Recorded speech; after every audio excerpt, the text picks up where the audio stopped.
Pemuda UMNO tubuh Task Force dengar permasalahan rakyat. UMNO Sabah ambil langkah hati-hati. Elak pisang berbuah 2 kali. Menteri Pendidikan beritahu sekolah vernacular diteruskan. Akmal Ramasamy tikam lidah isu vernacular. Adun Slat Kelang dakwa Bersatu Selangor dikuasai kartel. Bekas Mufti Wilayah Persekutuan promosi kurma mentega.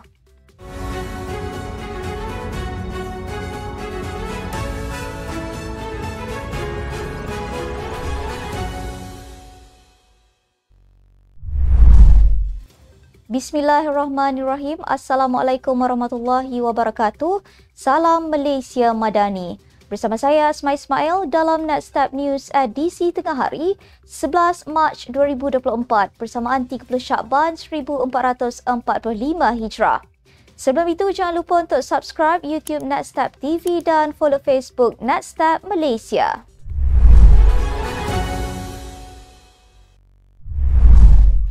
Pemuda UMNO Malaysia menubuhkan pasukan petugas atau Task Force aduan rakyat dalam usaha mendengar permasalahan sekaligus mengangkat isu berkenaan kepada kepimpinan Kerajaan Perpaduan. Ketua Pemuda UMNO Dr. Muhammad Akmal Saleh berkata, pasukan petugas itu melibatkan pemuda UMNO di semua negeri kecuali Sarawak dan mereka akan bergerak ke peringkat akar umbi dengan lebih aktif dan progresif. Pihaknya juga akan pergi ke setiap pelosok bagi mendengar masalah nelayan dan juga mungkin pesawah untuk dibawa terus kepada kepimpinan. Beliau berkata demikian kepada pemberita selepas Majlis Ramah Mesra bersama Jawatankuasa Pergerakan Pemuda UMNO bahagian Padang Besar di Dewan Wawasan Kampung Baru Panggas di Chuping.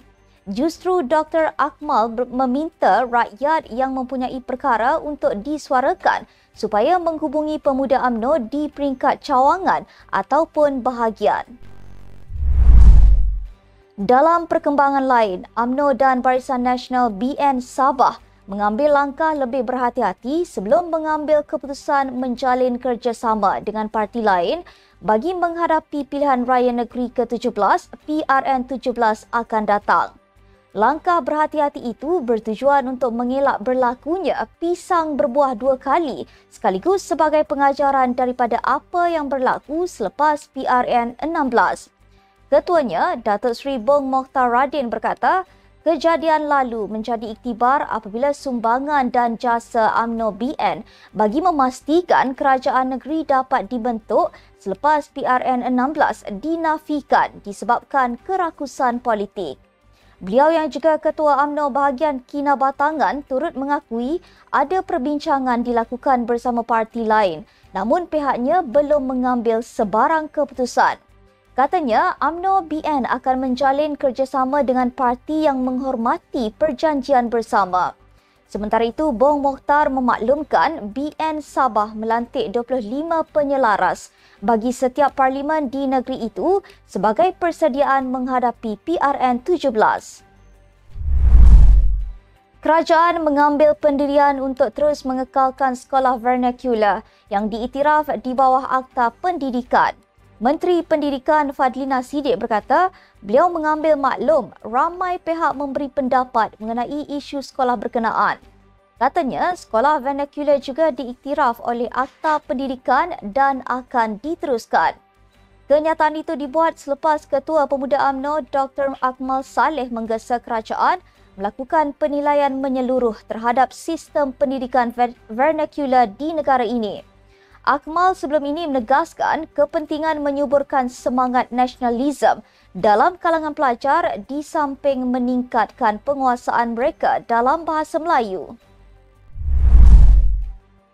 Ketua Pemuda UMNO Dr. Akmal Saleh mempersoalkan logik di sebalik menyokong bangsa Malaysia sambil memperkukuhkan sekolah vernacular. Dalam sanggahan terhadap bekas Timbalan Ketua Menteri Pulau Pinang P. Ramasamy, Akmal berkata, hujah sedemikian menjadi punca perpaduan kaum tidak dapat dipupuk. Katanya, orang politik sedemikian yang menjadi punca perpaduan antara kaum selama ini tidak dapat disuburkan. Ungkapan mabuk ke apa yang ditulis di laman Facebook merujuk keadaan seseorang itu keliru atau tidak masuk akal. Sementara itu, Ramasamy membidas Akmal yang didakwa menggunakan stereotip perkauman susulan debat mengenai isu sekolah vernacular. Beliau menjangkakan Akmal akan menjawab secara rasional dan matang hujah yang dikemukakannya, namun sebaliknya berlaku. Katanya, Akmal cuba menjaja stereotip dan klise perkauman yang biasa bahawa sebagai seseorang berketurunan India, selain mungkin cenderung terhadap Arab. Adun Selat Kelang Dato' Abdul Rashid Asari mendakwa Bersatu Selangor dikuasai kumpulan kartel, dipimpin individu baru sehari dua menyertai parti itu sebagai punca beliau menyokong Menteri Besar Datuk Seri Amiruddin Syarif. Beliau menolak dakwaan merajuk kerana dilucutkan jawatan Ketua Bersatu Negeri, sebaliknya merasakan diri tidak diperlukan parti selepas 9 tahun bekerja keras menubuhkan Bersatu Selangor.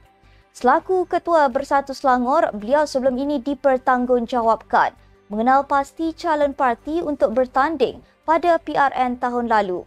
Rashid pada 6 Mac lalu mengumumkan beliau menyokong pentadbiran Amiruddin tanpa paksaan dan yakin tindakan itu akan memanfaatkan penduduk Selat Kelang menerusi kerajaan stabil. Katanya, keputusan itu dibuat dengan rela hati tanpa sebarang paksaan selepas beliau meneliti titah ucapan Sultan Selangor yang memuji kerajaan negeri yang berada di landasan tepat demi kemajuan dan kesejahteraan rakyat.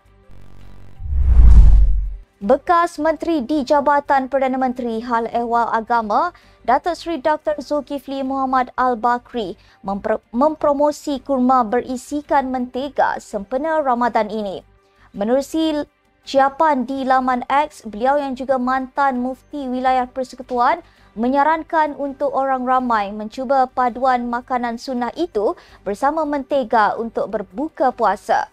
Walau bagaimanapun, ada warga maya mengingatkan kombinasi kurma dan mentega itu tidak baik untuk kesihatan.